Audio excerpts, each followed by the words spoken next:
The first ingredient that we're going to need is liquid. The second ingredient we need is salt. The next ingredient is unsalted butter. We're going to melt the butter and then we need to bring it to a full boil. Once that happens, we're going to then begin to add all of our flour at one time. One of the telltale signs that we have this cooked correctly is that it's going to form a crust at the bottom of the pan.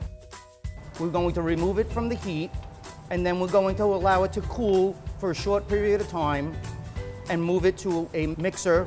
Turn the machine on and allow it to spin for a couple of minutes. We need to make sure that the paste is below 149 degrees so it doesn't cook the eggs, which is the next ingredient. It is very important that we don't put too much egg in. If we put too much egg in, we will not be able to pipe out the paste. Once the paste is ready to be piped, we're going to put it in a pastry bag. We need a sheet pan and a piece of silicone or parchment paper. But if you're going to use a convection oven that has a blower, it is advised to just take 4 little dots in each corner. Going to hold this bag straight up and down, pipe about the size of a walnut, stop piping, and then let it break away. If we want to avoid any sort of tips, but we can fix those later on.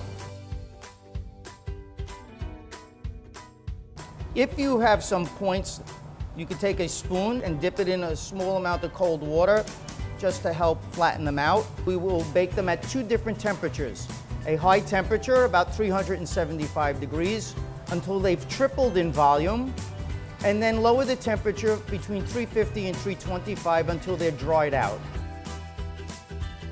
Hollow on the inside and fairly dry. To fill the pâte de choux, we have 2 options. One is to create a small little hole at the bottom, or we can just cut them. In this instance, we have a lemon curd. Pipe the filling in until you see that it's filled and you have some weight to it.